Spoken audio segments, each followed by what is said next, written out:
this slave laying down, and what we did in protest against the Confederate flag, I sculpted these slaves, made a mold, and casted them.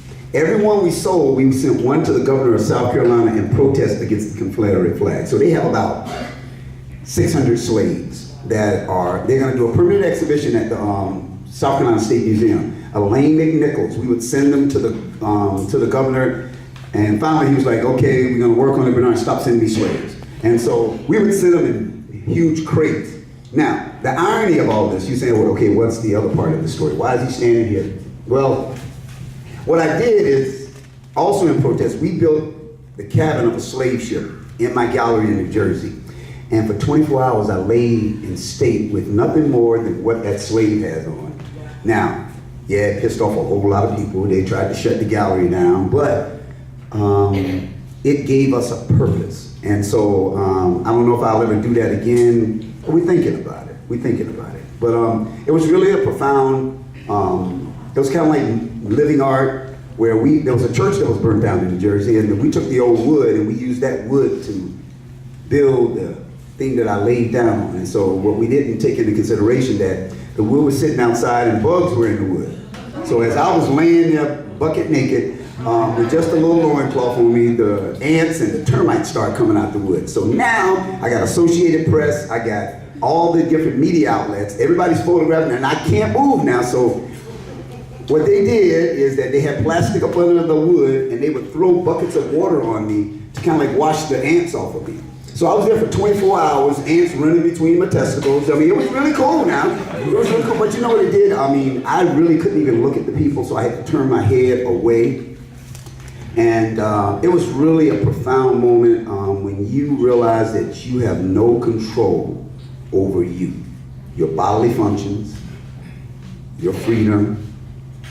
It was really amazing. And it was life-changing for me. So this slave, this is actually the photograph from, this is actually the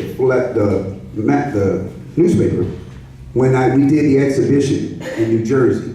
Now, there's still an irony to it. We sold these slaves. And so all over the world, these are all over the world. Canada, Europe, people ordered them from Japan. They have them in their living room. And they are mounted on a piece of wood. This is actually one of the piece of wood from the church. Now, Dubber's girlfriend ordered a slave from me 12 years ago. He had no idea who I was a week ago. When he came in here, he looked at me and said, I know you. And I said, no, you don't. And he said, no, I have that piece. Because I just recasted these. 12 years ago, he bought this slave, his girlfriend bought the slave, and he saw it. Now I'm going to let him tell you the rest of the story. Yeah, God is real. A week before I came in, me and the Queen, we was doing some house cleaning, and I went to this closet, and on top of the closet, I felt something, and it was this piece. So I was like, yo, where do you get this piece from? She said, oh, I bought this a few years ago back, blah, blah, blah. And she said, well, you can pull it down and check it out. And I was like, yo, this is some serious artwork. And this was all in artwork. The article and everything was in artwork. So I looked at this, I Googled up Bernard, checked him out. We could go, like, this is a fabulous piece. Thought that would be the end of it. We started to display it in the house. A week later, I come here off the humble because a friend of mine told me about this new spot out here in Sand Hills. And I came out and I met him.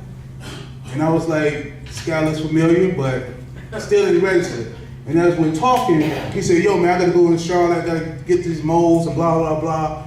And when he said that, I looked down at the table and I saw this exact piece. And I was like, yo, where did y'all get that from? And they was like, why? I was like, who's the artist? And he was like, I'm the artist. I was like, dude, I just pulled this piece out of my closet like a week ago. So this is a sign. I pay attention in class. You know, when the Most High drop a sign on you, I'm like, dude, this is meant to be.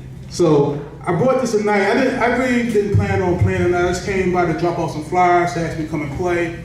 My show was scheduled for the 30th, but they pushed it back to the 6th. So this is all just happenstance. I'm just here tonight. But long story short, I wanted him to see that I really had the piece, and I brought it tonight, and he wanted us to let you guys know the story. So like I said, God is real. It's about to happen. remember that, and you're a part of it. So it's about to happen. So God bless, Brother Bernard. Now, the crazy irony of it is that, now that was 12 years ago that this piece has followed through life. And it found me. After 12 years, it came back to me. Now the piece that he saw here was brought to me by another customer. That the foot was broken. She brought it to me to repair it. And so she was like, I said, where'd you get it? She said, well, I want to know if you can repair this for me. And I said, that's my piece. So those 600 slaves have a life. They're living. They're living. So I'm saying that as an artist that we change the world. That's what we do. I mean, it's not as like a musician where it's, you know, right in your face, but every time I do a painting and you look at it, it affects the way you think. And that's all I'm trying to do. I mean, I don't care if you like it or not. I don't give a shit. At the end of the day, I really don't care. I really don't care. That's not why I'm here. I'm not here to entertain you.